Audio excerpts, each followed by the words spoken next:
Bonjour à tous et bienvenue sur Sensation. La colombophilie, ou l'art d'élever des pigeons voyageurs pour les engager dans des courses, est inscrite à l'inventaire du patrimoine culturel immatériel français depuis 2012. Ce sport, très peu connu en France, compte, selon les chiffres de la Fédération colombophile française, environ 11 000 pratiquants. Le siège de cette dernière se situe à Lille, dans les Hauts-de-France. Pour en parler avec nous, je reçois Jacques Bailly. Bonjour. Bonjour.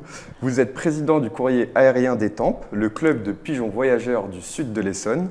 Alors, le Courrier aérien d'Étampes a été créé en 1913 à l'aube de la Première Guerre mondiale. Jacques Bailly, pourquoi avait-on décidé de créer un élevage de pigeons à Étampes il y a 107 ans? Eh bien, à cette époque, il y avait des personnes qui étaient très amies et qui aimaient bien sûr les bêtes, qui aimaient les oiseaux particulièrement, et qui habitaient le même quartier, le quartier Saint-Martin d'Étampes. Et ils ont décidé à cette époque d'avoir des pigeons en premier lieu, des pigeons d'ornement, ce qu'on appelle des pigeons qui étaient là pour voler au-dessus de leur maison. Et puis, sachant par ailleurs qu'il y avait une fédération colombophile, comme vous l'avez cité en préambule, ils ont créé cette association qui a pris de l'ampleur, mais qui n'a pas duré bien sûr très longtemps, du fait que c'était en 1913. En 1914, les pigeons de ces colombophiles ont été repris par les gendarmeries de la Seine-et-Oise à l'époque. Voilà, et puis pendant la période de guerre, pendant les 4 ans de 14-18, ils n'ont pas pu faire de compétition, mais leurs pigeons étaient entreposés dans des volières où ils ont pu les récupérer à la fin de la guerre. Et à partir de 1919, ils ont pu faire des compétitions, ce qu'on appelle les concours. Et voilà ce que j'ai su à l'époque par un président qui est décédé depuis, mais qui m'avait expliqué quand l'association avait été créée.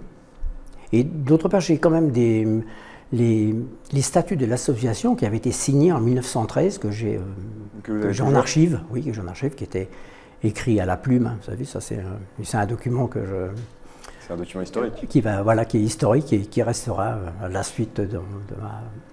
Alors, l'image du pigeon voyageur qui transmet les messages et qui est en fait utilisé comme moyen de communication, c'est un mythe ou c'était une réalité?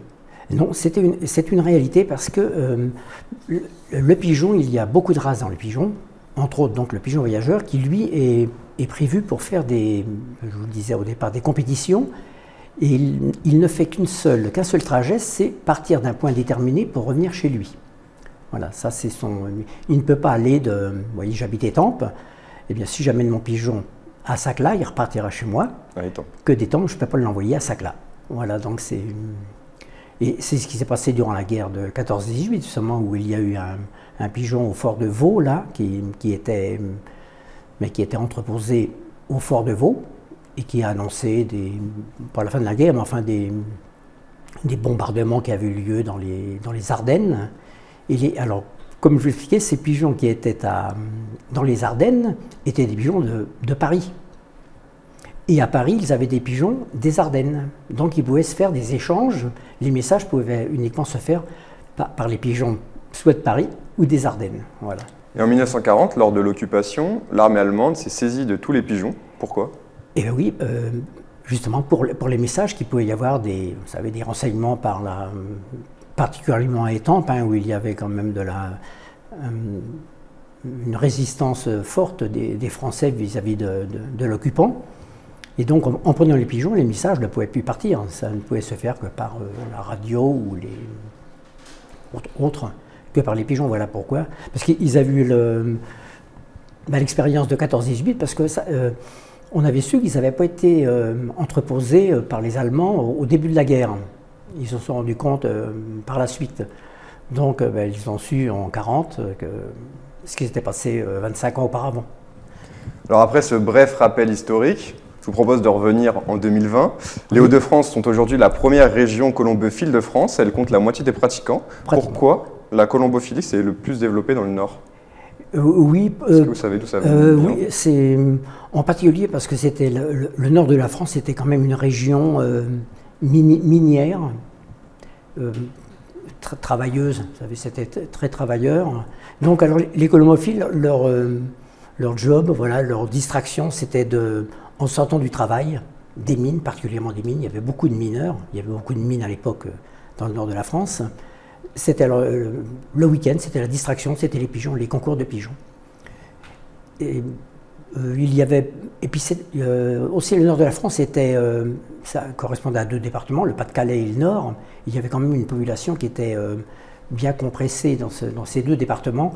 Donc c'était leur job, oui, c'était leur distraction, dans le Nord. Et en Essonne aujourd'hui, il y a combien d'associations colombophiles? Il y en a 4. 4? Il n'y a plus que 4, oui. Où ça?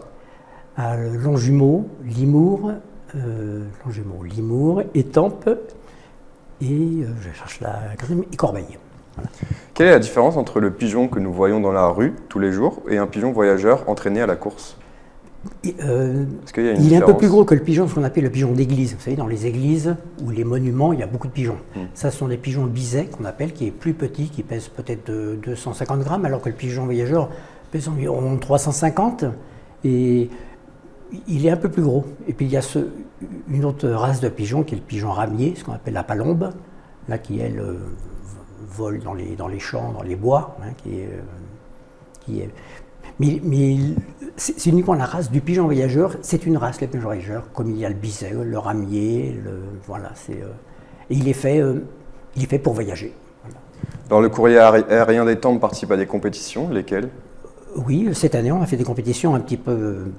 Ça ne s'est pas passé tel qu'on l'aurait souhaité vu la pandémie. Mais oui, on a fait des compétitions à partir du 25 mai, oui, quand la pandémie, quand on a pu obtenir de nos fédérations et puis par ailleurs de l'État. Voilà, on a pu faire des compétitions. Et nous avons commencé donc à partir du 25 mai un concours qui était à Vierzon, vous voyez, derrière Orléans. Et nous avons terminé au 15 août à Perpignan. Comment est-ce que ça se passe, une compétition de pigeons voyageurs?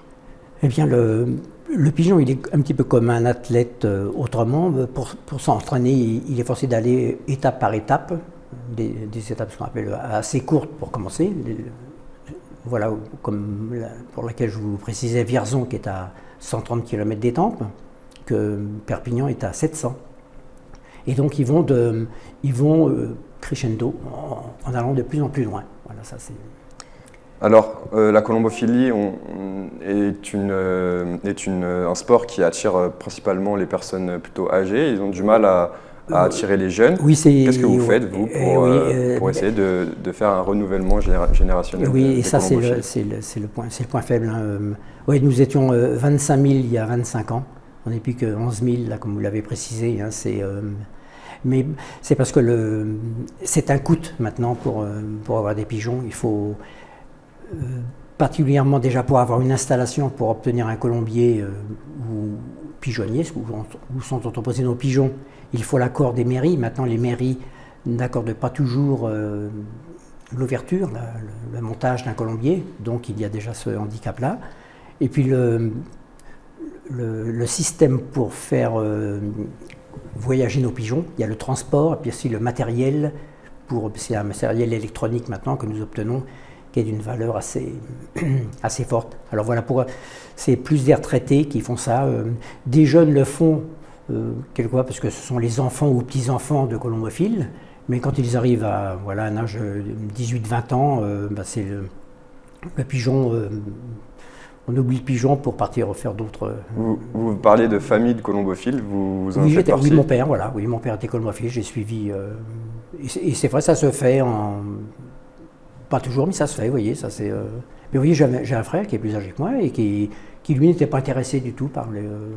mais moi j'étais peut-être plus près des oiseaux que lui, donc c'est comme ça. Et puis mon père, comme d'autres à l'époque, n'avait pas toujours des véhicules, vous savez, donc moi ayant mon permis, un véhicule, j'ai pris la succession de... Et pour vous faire connaître, le courrier aérien d'Étampes organise chaque dimanche un vol? Oui, voilà, oui, il y a un vol qui part de la place du port, là, dans le centre-ville d'Étampes, là, oui, c'est des compétitions, des concours, ce qu'on appelle. Mais on souhaiterait voir beaucoup de monde venir, mais les pigeons partent tôt le matin, c'est parce toujours pour éviter la chaleur, et puis le temps aussi, parce qu'on a des lâchers belges ou français Merci. qui montent. Voilà. Merci Jacques Bailly d'avoir été avec nous sur Sensation. Je rappelle que vous êtes le président du Courrier aérien d'Étampes, le club de pigeons voyageurs du sud de l'Essonne. Vous pouvez revoir et réécouter cette émission en podcast audio et vidéo sur notre site ou notre application Radio Sensation.